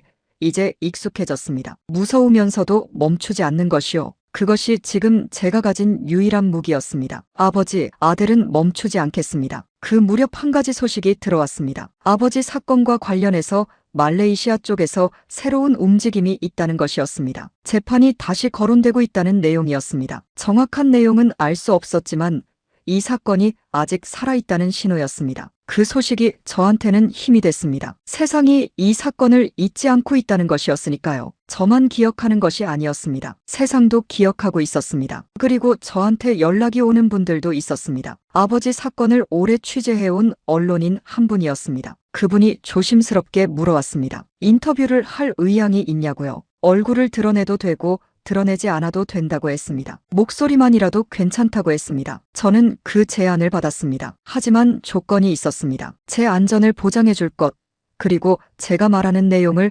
왜곡하지 않을 것. 그분이 동의하셨습니다. 이제 진짜 세상에 말할 차례가 가까워졌습니다. 준비하는 날들이 이어졌습니다. 무엇을 말할 것인지, 어떤 순서로 말할 것인지, 아버지 죽음에 대해, 그것이 국가범죄였다는 것에 대해, 그리고 지금 북한 체제가 어떤 곳인지에 대해 머릿속으로 정리하면서 매일 조금씩 연습했습니다. 떨렸습니다. 솔직히 말하면 많이 떨렸습니다. 세상에 말을 한다는 것이 이렇게 무서운 일인 줄 몰랐습니다. 말 한마디로 어떤 결과가 생길지 알 수 없었으니까요. 하지만 아버지는 말 한마디 못하고 돌아가셨습니다. 자기 억울함을 세상에 알리지 못하고 가셨습니다. 적어도 저는 말을 할 수 있었습니다. 그 기회가 있다는 것이 얼마나 소중한지를 이제 알았습니다. 말하겠습니다. 제 목소리로, 아버지 이름으로. 떨려도 하겠습니다. 무서워도 하겠습니다. 그게 지금 제가 할 수 있는 복수였습니다. 총이 아닌 말로 하는 복수, 폭력이 아닌 진실로 하는 복수였습니다. 어느 날 저녁이었습니다. 연락 채널을 통해 뜻밖의 메시지가 왔습니다. 보낸 분이 누구인지 알 수 없었습니다. 하지만 내용이 놀라웠습니다. 북한 내부에서 보내온 것으로 추정되는 메시지였습니다. 정확한 확인은 불가능했습니다. 하지만 그 안에 담긴 내용이 외부에서는 알 수 없는 것들이었습니다. 내용은 짧았습니다. 아버지 뜻을 이어가십시오. 안에서도 보고 있는 사람들이 있습니다. 저는 그 메시지를 읽고 오랫동안 앉아 있었습니다. 북한 안에 있는 사람이 보냈을 수 있다는 것이었습니다. 이름도 밝힐 수 없고 얼굴도 드러낼 수 없는 사람이 이렇게 위험한 방법으로 메시지를 보냈을 수 있다는 것이었습니다. 그것이 사실이라면 저는 정말 혼자가 아닌 것이었습니다. 그 메시지가 진짜인지 가짜인지 확인할 방법이 없었습니다. 함정일 수도 있었습니다. 저를 안심시켜서 더 쉽게 찾으려는 것일 수도 있었습니다. 하지만 어느 쪽이든 저는 하던 것을 계속하면 됐습니다. 믿든 믿지 않든 방향이 달라질 것은 없었습니다. 다만 그 메시지가 한 가지를 알려줬습니다. 북쪽에도 사람이 있다는 것이었습니다. 체제에 눌려서 이름도 못 밝히고 말도 못하고 사는 사람들이 있다는 것이었습니다. 그분들도 무언가 달라지기를 바라고 있다는 것이었습니다. 어르신들, 북쪽에도 우리와 같은 사람들이 있습니다. 자식을 사랑하고 더 나은 삶을 바라고 억울함을 풀고 싶은 사람들이요. 그분들이 말을 못하는 것은 말했다가 어떻게 될지 알기 때문입니다. 그 두려움이 얼마나 큰지 저도 알고 있었습니다. 저는 그분들을 위해서도 말해야 했습니다. 아버지를 위해서만이 아니었습니다. 말할 수 없는 사람들을 대신해서 말할 수 있는 제가 말해야 했습니다. 그것이 이 일의 의미가 더 커지는 이유였습니다. 그날 밤 저는 노트를 꺼냈습니다. 그리고 썼습니다. 내가 세상에 하고 싶은 말들을요. 아버지에 대해서, 북한 체제에 대해서, 그리고 말 못하는 사람들을 대신해서 하고 싶은 말들을요. 한참을 썼습니다. 다 쓰고 나서 노트를 덮었습니다. 손이 조금 떨렸습니다. 이 말들이 곧 세상에 나갈 것이었습니다. 두려웠습니다. 하지만 해야 했습니다. 아버지, 조금만 더 기다려 주십시오. 아들이 이제 말하러 갑니다. 이튿날 아침이었습니다. 눈을 뜨면서 생각했습니다. 오늘도 살아있구나. 그 당연한 생각이 이 삶에서는 당연하지 않았습니다. 매일 아침 그 생각을 했습니다. 8년 동안요. 그리고 앞으로도 그럴 것이었습니다. 하지만 오늘 아침은 달랐습니다. 살아있다는 것에 더해서 무언가 할 수 있다는 것이 느껴졌습니다. 전날 밤 노트에 썼던 말들이 아직 머릿속에 있었습니다. 그 말들을 세상에 내보낼 날이 가까워지고 있었습니다. 저는 일어나서 세수를 했습니다. 거울을 봤습니다. 30살의 얼굴이었습니다. 어린 시절 마카오에서 뛰어놀던 꼬마가 이렇게 됐구나 싶었습니다. 그때는 세상이 이렇게 복잡한 것인 줄 몰랐습니다. 아버지가 왜 항상 긴장해 계신지도 몰랐습니다. 이제는 압니다. 그리고 이제 할 수 있는 것을 합니다. 오늘도 멈추지 않겠습니다. 아버지 이름으로. 카메라 앞에 서는 날이 왔습니다. 전날 밤 저는 잠을 거의 자지 못했습니다. 누운 채로 천장을 바라보면서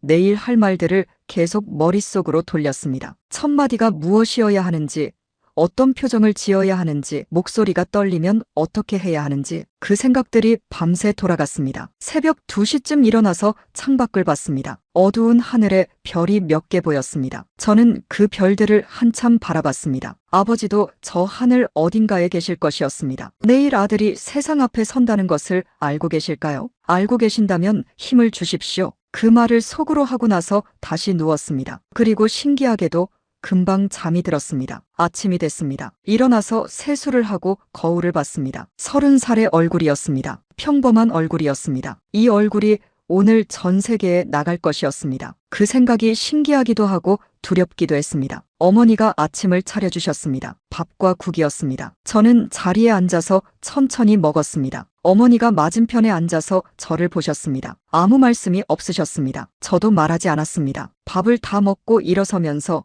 어머니가 제 손을 한번 꽉 잡아주셨습니다. 그리고 놓으셨습니다. 그 손의 온기가 하루 종일 느껴졌습니다. 약속된 장소로 이동했습니다. 안전이 확인된 건물이었습니다. 지원단체분들이 미리 점검해둔 곳이었습니다. 건물 안으로 들어가면서 주변을 한번 살폈습니다. 이상한 것은 없었습니다. 저는 안으로 들어갔습니다. 방 안에 카메라가 있었습니다. 작은 방이었습니다. 의자 하나, 카메라 하나, 그리고 촬영하는 분 1명. 그게 전부였습니다. 저는 의자에 앉았습니다. 카메라가 저를 향했습니다. 그 순간이었습니다. 렌즈가 저를 바라보는 그 순간이요. 심장이 빠르게 뛰었습니다. 손바닥에 땀이 났습니다. 30살이 됐어도 이런 순간엔 어쩔 수 없었습니다. 촬영하는 분이 준비됐냐고 물었습니다. 저는 잠깐 눈을 감았습니다. 아버지 얼굴을 떠올렸습니다. 웃고 계신 얼굴이었습니다. 그리고 눈을 뜨면서 말했습니다. 네, 시작하겠습니다. 첫 마디가 나왔습니다. 안녕하세요. 저는 김한솔입니다. 내 이름을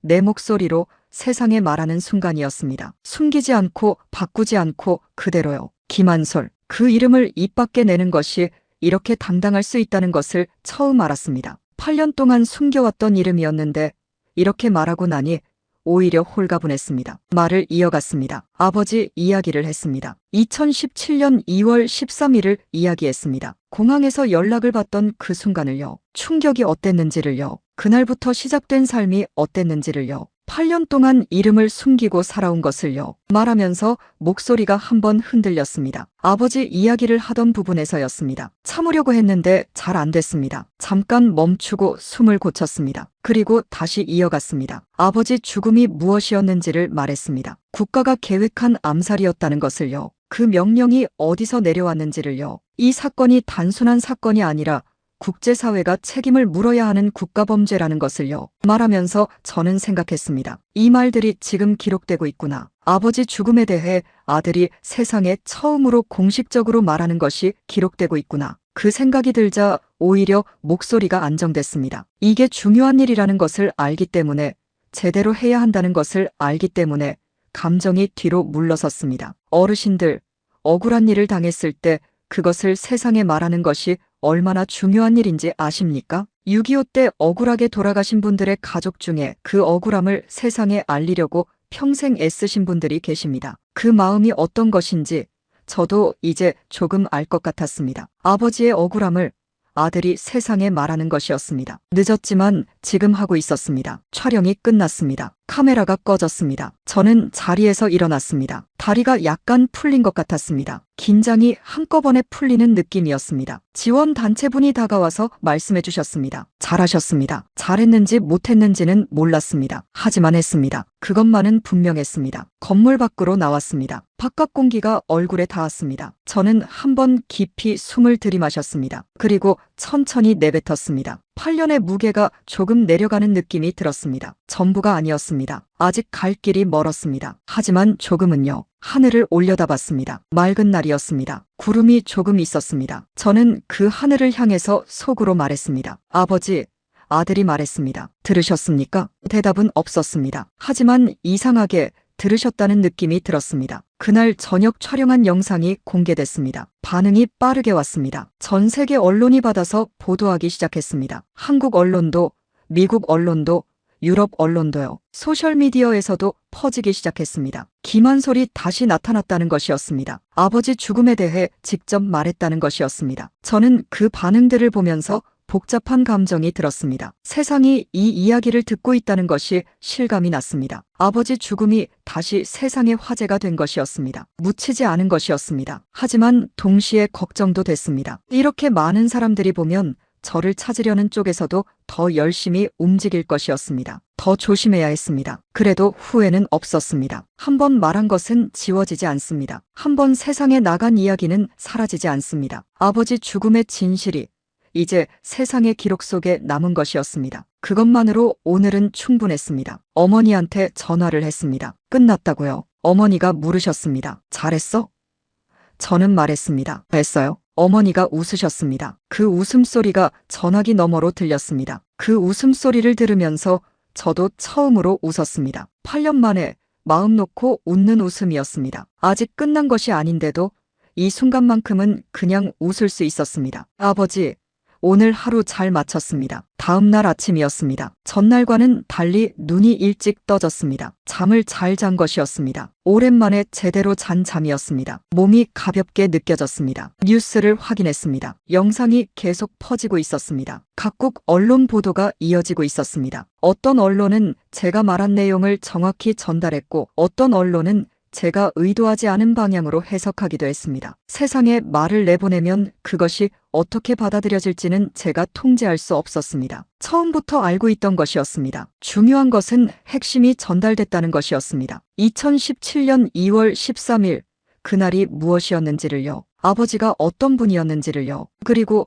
그 죽음이 왜 세상이 잊어선 안 되는 것인지를요. 그것이 전달됐으면 충분했습니다. 며칠이 지나면서 뜻밖의 연락들이 오기 시작했습니다. 각국의 인권단체들이었습니다. 함께하겠다는 연락이었습니다. 북한 인권 문제를 다루는 단체들, 국제범죄를 추적하는 단체들, 언론 자유를 지키는 단체들이었습니다. 그분들이 저와 함께하겠다고 손을 내밀어 주셨습니다. 탈북자분들의 연락도 많이 왔습니다. 직접 연락하기 어려운 상황에서도 지원단체를 통해 메시지를 보내주셨습니다. 응원한다고요? 잘하고 있다고요? 어떤 분은 이런 말씀을 보내주셨습니다. 우리가 못한 말을 해줘서 고맙습니다. 그 말이 오래 마음에 남았습니다. 저는 혼자 말한 것이 아니었습니다. 말하고 싶어도 말할 수 없는 수많은 사람들의 이야기를 대신 말한 것이었습니다. 아직 북쪽에 있는 사람들, 탈출했지만 신분이 노출될까봐 조용히 살아야 하는 분들, 두려워서 아무 말도 못하는 분들, 그분들의 목소리도 제 목소리 안에 있었습니다. 그 책임이 무겁게 느껴졌습니다. 하지만 무거운 것과 힘든 것은 달랐습니다. 무거울수록 더 잘해야겠다는 마음이 됐습니다. 어르신들, 세상에 옳은 말을 하면 반드시 듣는 사람이 있습니다. 외롭게 느껴질 때도, 아무도 모르는 것 같을 때도 어딘가에서 누군가는 듣고 있습니다. 그것을 이번에 제가 느꼈습니다. 혼자라고 생각했는데 세상이 기다리고 있었습니다. 아버지도 그걸 아셨다면 좋았을 텐데 그 생각이 들었습니다. 평생 혼자이셨던 것 같아서요. 자기 말을 들어주는 사람이 없어서 더 힘드셨을 것 같아서요. 저는 이제 말해줄 사람들이 있었습니다. 그게 아버지와 달랐습니다. 그 다름이 저한테는 힘이었습니다. 며칠 뒤 한 가지를 더 결정했습니다. 한 번으로 끝내지 않겠다는 것이었습니다. 영상 하나를 올리고 다시 숨는 것이 아니라 계속 말하겠다는 것이었습니다. 아버지 사건에 대해, 북한 체제에 대해, 인권 문제에 대해 할 수 있는 한 계속 목소리를 내겠다는 결심이었습니다. 그것이 진짜 복수였습니다. 한 번 터뜨리고 끝내는 것이 아니라 꾸준히, 지속적으로 세상이 잊지 못하게 계속 말하는 것이었습니다. 묻으려는 쪽이 포기할 때까지요. 아버지를 기억하는 한 멈추지 않겠습니다. 그날 저녁 저는 오랜만에 아버지 사진을 꺼내 오래 봤습니다. 2017년 이전에 찍은 사진이었습니다. 아버지가 어디선가 웃고 계셨습니다. 배경이 어디인지는 잘 몰랐습니다. 마카오였는지 베이징이었는지. 하지만 그 웃음은 선명했습니다. 걱정이 없어 보이는 순간이었습니다. 저는 그 사진을 보면서 생각했습니다. 아버지는 이런 순간들이 많았으면 좋았을 텐데. 웃을 수 있는 순간들이요. 하지만 현실이 그것을 허락하지 않았습니다. 제가 지금 하는 일이 그 현실을 조금이라도 바꿀 수 있기를 바랐습니다. 저 한 사람의 목소리가 세상을 바꿀 수 있다고 생각할 만큼 순진하지는 않았습니다. 하지만 아무것도 하지 않는 것과 무언가를 하는 것은 달랐습니다. 작은 것이라도 하는 편이 나았습니다. 사진을 내려놓았습니다. 그리고 노트를 꺼냈습니다. 다음에 할 말들을 적기 시작했습니다. 아직 세상에 하지 않은 이야기들이 많았습니다. 아버지에 대해 제가 알고 있는 것들, 그리고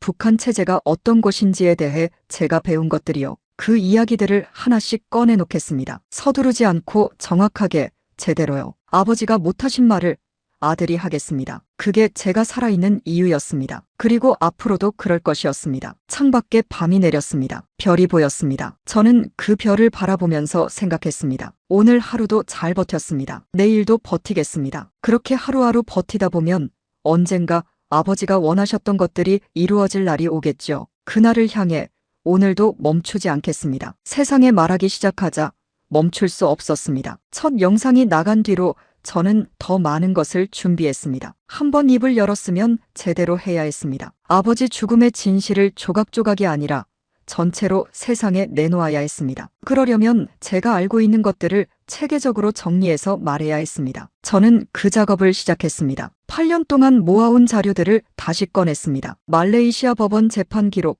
국제 언론 보도, 전문가들의 분석, 탈북자분들의 증언, 그리고 제가 직접 들었거나 알게 된 것들이었습니다. 그것들을 하나의 줄기로 엮어나갔습니다. 이야기의 줄기는 하나였습니다. 2017년 2월 13일은 우연이 아니었습니다. 아버지가 돌아가신 방식을 생각하면 그것이 즉흥적으로 일어난 일이 아니라는 것을 알 수 있었습니다. 두 나라 국적의 여성 2명이 각자 따로 공항에 들어와서 약속한 듯이 움직였습니다. 한 명이 아버지 얼굴에 독을 묻히고 다른 방향으로 사라졌습니다. 또 한 명이 비슷한 시간에 같은 방식으로 접근했습니다. 두 여성은 자기들이 무슨 짓을 하는지 몰랐다고 했습니다. 장난방송 촬영이라고 들었다고 했습니다. 하지만 그 뒤에서 움직인 사람들은 달랐습니다. 그 독성 물질이 핵심이었습니다. 전문가들이 확인한 것은 신경작용제의 일종이었습니다. 이것은 군인도 함부로 다룰 수 없는 것이었습니다. 특수훈련을 받고 특수장비를 갖춰야 다룰 수 있는 것이었습니다. 그리고 그 물질 자체가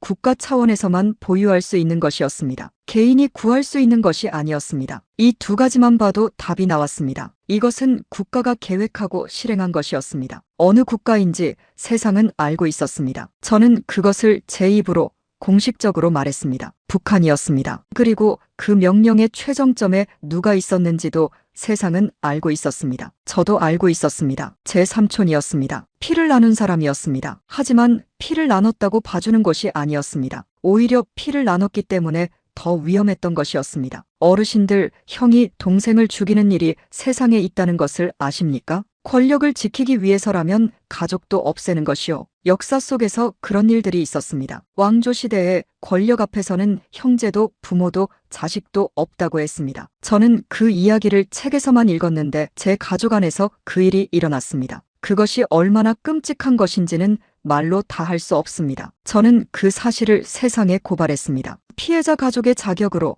아들의 자격으로요. 법적인 책임을 묻겠다는 의지도 밝혔습니다. 국제사법재판소 제소를 포함한 가능한 모든 법적 방법을 검토하겠다고 했습니다. 그 말을 하면서 두려웠냐고요? 두려웠습니다. 하지만 두려움과 함께 다른 것도 있었습니다. 해방감이었습니다. 8년 동안 가슴속에 눌러두었던 것이 밖으로 나오는 느낌이었습니다. 말하지 않으면 썩어버릴 것 같았던 것이 드디어 세상 빛을 보는 느낌이었습니다. 고발을 하고 나서 저는 아버지에 대한 더 많은 이야기를 했습니다. 아버지가 어떤 분이셨는지를요. 사람들은 김정남이라는 이름을 들으면 북한 권력 가문의 일원으로만 생각합니다. 하지만 아버지는 그보다 훨씬 복잡한 분이셨습니다. 아버지는 북한 체제에 비판적인 시각을 가지고 계셨습니다. 개혁이 필요하다고 생각하셨습니다. 북한이 변해야 한다고 생각하셨습니다. 그런 생각을 공개적으로 말씀하시기도 하셨습니다. 그것이 체제의 눈의 가시였을 겁니다. 권력을 원하셨냐고요? 저는 그렇게 생각하지 않습니다. 아버지가 원하신 것은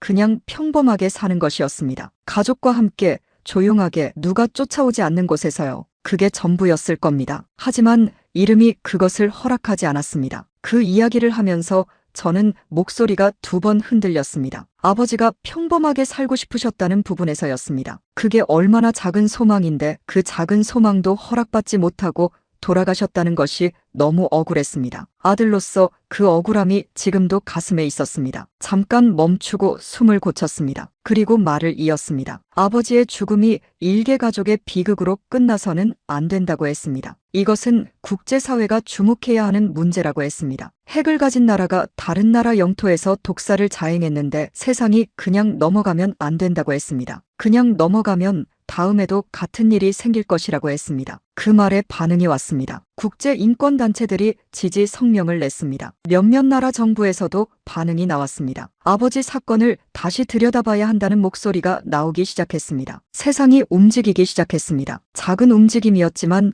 움직임이었습니다. 저는 그 움직임을 보면서 생각했습니다. 한 사람이 말한 것이 이렇게 반향을 일으킬 수 있구나. 혼자라고 생각했는데 말을 하면 함께하는 사람이 생기는구나. 그것이 8년 동안 숨어 있으면서 알지 못했던 것이었습니다. 어르신들, 억울한 일을 당했을 때 말하는 것이 얼마나 중요한지를 이번에 다시 느꼈습니다. 6.25 때 억울하게 돌아가신 분들, 그분들의 억울함이 세상에 알려진 것도 살아남은 분들이 말하셨기 때문이었습니다. 말하지 않으면 세상은 모릅니다. 말해야 세상이 압니다. 저도 그래야 했습니다. 아버지를 위해서, 그리고 앞으로 비슷한 일이 생기지 않도록 하기 위해서요. 고발을 마치고 나서 저는 한 가지를 더 했습니다. 아버지한테 편지를 썼습니다. 누가 읽게 할 편지가 아니었습니다. 아버지한테 혼자 쓰는 편지였습니다. 짧은 편지였습니다. 아버지, 아들이 말했습니다. 아버지가 억울하게 돌아가셨다는 것을 세상이 알게 됐습니다. 아직 부족하지만 계속하겠습니다. 보고 계시면 곁에 있어 주십시오. 편지를 다 쓰고 접었습니다. 그리고 아버지 사진 옆에 뒀습니다. 방 안이 조용했습니다. 저는 그 조용함 속에 잠깐 앉아 있었습니다. 오늘 많은 말을 했습니다. 그 말들이 세상에 나가 있었습니다. 되돌릴 수 없는 것들이었습니다. 하지만 되돌리고 싶지 않았습니다. 해야 할 말을 했을 뿐이었습니다. 창밖이 어두워지고 있었습니다. 저는 자리에서 일어났습니다. 내일 또 할 일이 있었습니다. 오늘은 오늘의 것을 했습니다. 내일은 내일의 것을 하면 됐습니다. 아버지,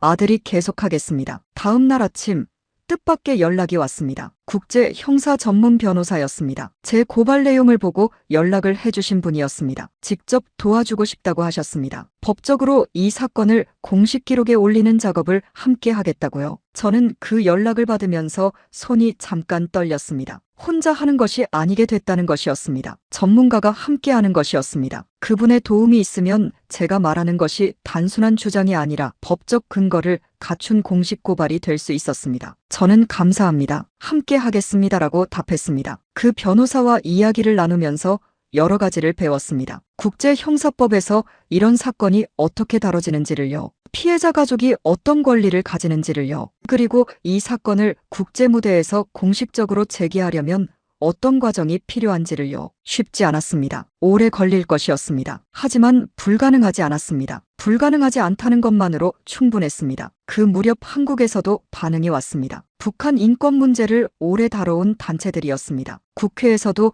이 문제를 다시 논의해야 한다는 목소리가 나왔다고 했습니다. 저의 고발이 그 논의를 다시 불러일으켰다는 것이었습니다. 한국, 그 나라는 저한테 묘한 나라였습니다. 같은 말을 쓰는 나라인데 가본 적이 없는 나라였습니다. 북쪽에서는 적국이라고 배우는 나라인데 아버지 죽음에 반응해주는 나라였습니다. 언젠가 가게 될까요? 그 나라에 모르겠습니다. 하지만 그 나라 사람들이 이 문제에 관심을 갖고 있다는 것이 고마웠습니다. 같은 민족이기 때문이겠죠. 분단이 됐어도 갈라졌어도 어딘가에서는 연결이 되어 있는 것이었습니다. 어르신들, 바로 그것이 통일이 필요한 이유이기도 합니다. 우리는 연결되어 있습니다. 갈라놓은 선 하나가 있지만 그 선이 우리가 같은 사람이라는 것을 바꾸지는 못합니다. 아버지 이야기에 한국 분들이 반응하는 것이 그 증거였습니다. 저는 그 연결을 믿었습니다. 그리고 그 연결이 언젠가 더 가까워지기를 바랐습니다. 선이 사라지는 날이 오기를요. 그것이 먼 이야기처럼 들릴 수 있지만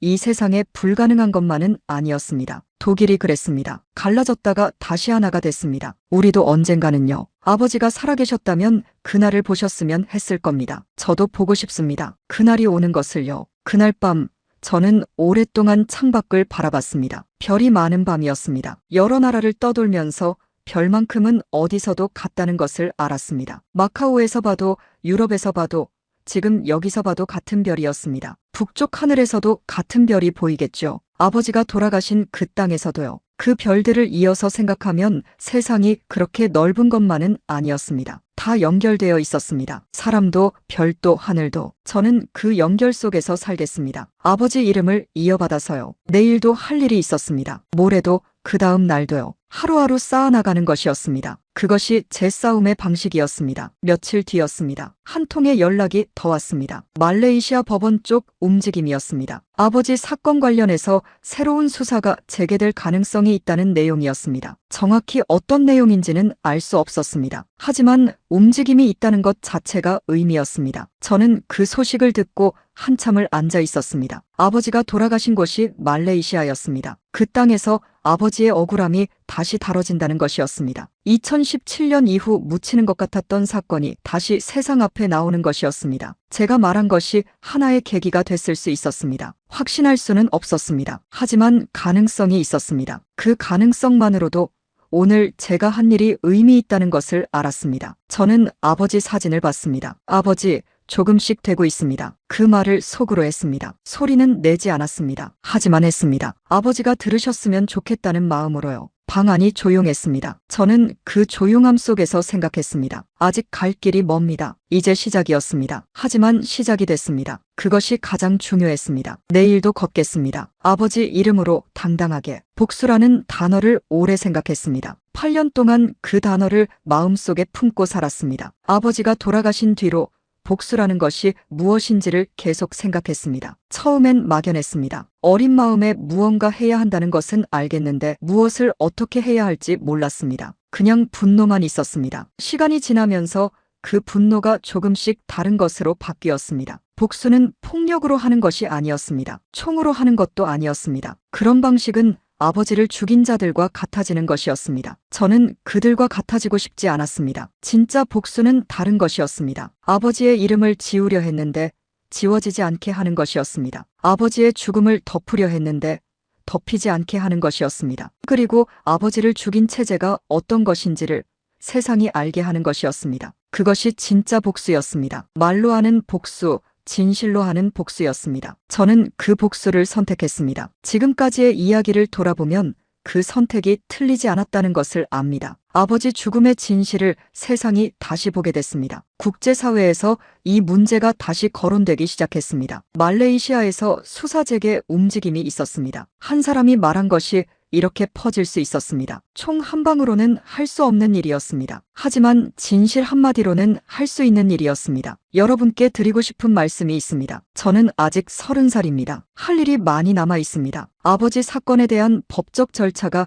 완전히 마무리되지 않았습니다. 국제사회가 이 문제에 대해 충분한 책임을 묻지 않았습니다. 아직 해야 할 말이 많습니다. 하지만 오늘 이 이야기를 들어주신 여러분께 한 가지만 부탁드리고 싶습니다. 기억해 주십시오. 2017년 2월 13일을요. 그날 말레이시아 공항에서 한 사람이 억울하게 돌아가셨다는 것을요. 그 사람의 이름이 김정남이라는 것을요. 그리고 그 사람한테 아들이 있다는 것을요. 그 아들이 아버지의 이름을 지우지 않겠다고 세상 앞에 섰다는 것을요. 기억이 힘입니다. 세상이 기억하는 한 덮을 수 없습니다. 어르신들, 여러분은 기억의 힘을 아십니다. 6.25를 기억하시는 분들이 계십니다. 분단의 아픔을 몸으로 아시는 분들이 계십니다. 그 기억이 있었기 때문에 지금 우리가 그 역사를 알고 있습니다. 기억하는 사람이 있는 한 역사는 사라지지 않습니다. 저도 기억합니다. 그리고 기억하게 하겠습니다. 아버지에 대해 마지막으로 한 가지만 더 말씀드리겠습니다. 아버지는 자유를 원하셨습니다. 거창한 자유가 아니었습니다. 그냥 아무도 자기를 노리지 않는 곳에서 가족과 함께 밥 한 끼 편하게 먹을 수 있는 자유였습니다. 길을 걸을 때 뒤를 돌아보지 않아도 되는 자유였습니다. 자기 이름을 당당하게 말할 수 있는 자유였습니다. 그 작은 자유를 아버지는 평생 갖지 못하셨습니다. 저는 지금 그 자유를 위해 싸우고 있습니다. 아버지를 위해서만이 아닙니다. 지금 북쪽에서 그 자유 없이 살고 있는 2,500만 명을 위해서이기도 합니다. 그분들도 같은 자유를 원할 겁니다. 뒤를 돌아보지 않아도 되는 상, 이름을 숨기지 않아도 되는 상, 하고 싶은 말을 할 수 있는 삶을요. 그 삶이 그분들한테도 허락되는 날이 오기를 바랍니다. 그날이 어떤 모습일지는 모릅니다. 하지만 오기를 바랍니다. 그리고 그날을 조금이라도 앞당기기 위해 제가 할 수 있는 것을 하겠습니다. 아버지가 돌아가신 지 8년이 지났습니다. 그 8년 동안 저는 숨었습니다. 두렵고 힘들고 외로웠습니다. 하지만 그 8년이 저를 여기까지 데려다 놓은 것이기도 합니다. 혼자 생각하고 공부하고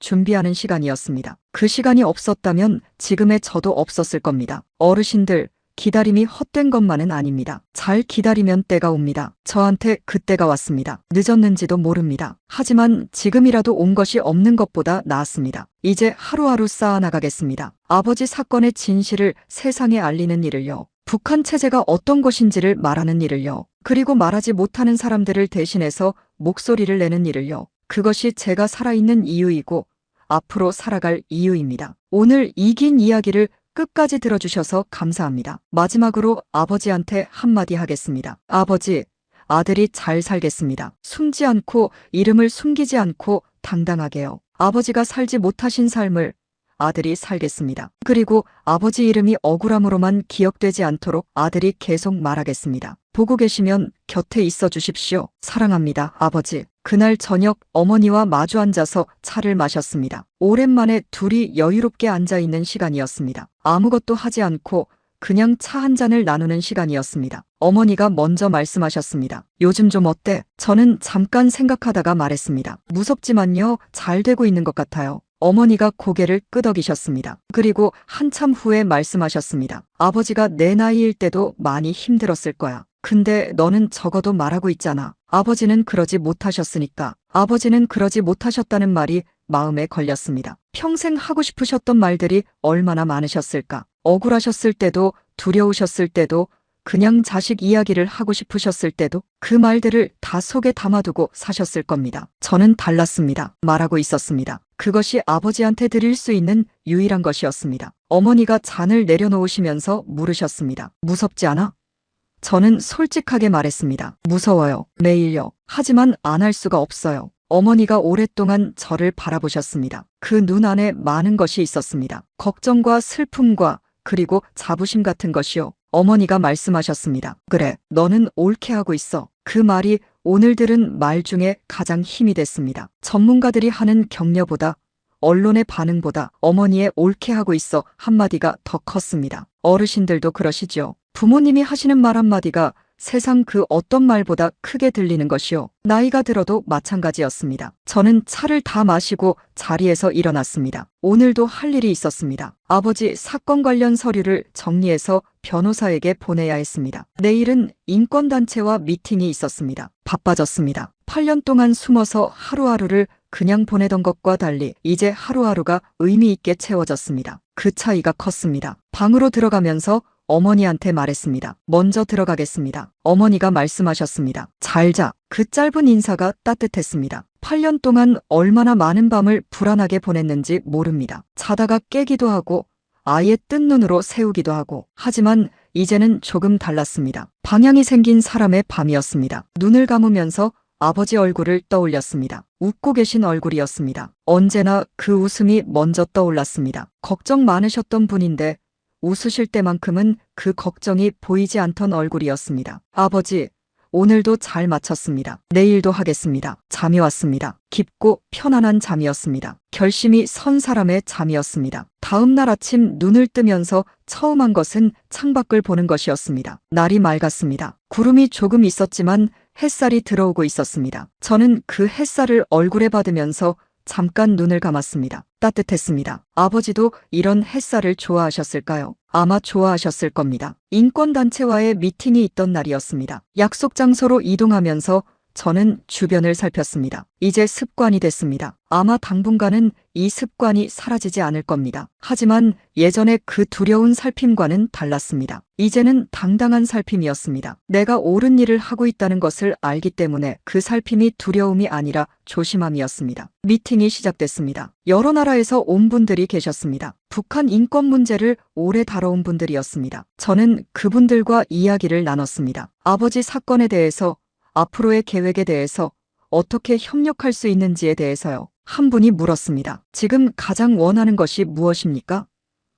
저는 잠깐 생각했습니다. 그리고 말했습니다. 아버지 죽음에 대해 누군가 공식적으로 책임을 지는 것입니다. 그리고 북쪽에서 지금도 두려움 속에 살고 있는 사람들이 그 두려움 없이 살 수 있는 날이 오는 것입니다. 그분이 고개를 끄덕이셨습니다. 그것을 위해 함께 하겠습니다. 그 말이 고마웠습니다. 혼자 하는 것이 아니었습니다. 세상에 함께하는 사람들이 있었습니다. 미팅이 끝나고 밖으로 나왔습니다. 하늘이 여전히 맑았습니다. 저는 걸으면서 생각했습니다. 오늘 하루도 좋은 일이 있었습니다. 앞으로도 이런 날들이 쌓일 것이었습니다. 하루하루 쌓이면 언젠가 아버지가 원하셨던 것들이 이루어지는 날이 올 것이었습니다. 어르신들, 여러분도 긴 세월을 살아오시면서 아시겠지만 좋은 것은 한 번에 오지 않습니다. 하루하루 조금씩 쌓이는 것입니다. 저도 그것을 알았습니다. 그래서 조급하지 않겠습니다. 하루하루 제 것을 하겠습니다. 오늘 이 이야기를 들어주셔서 정말 감사합니다. 여러분이 들어주셨기 때문에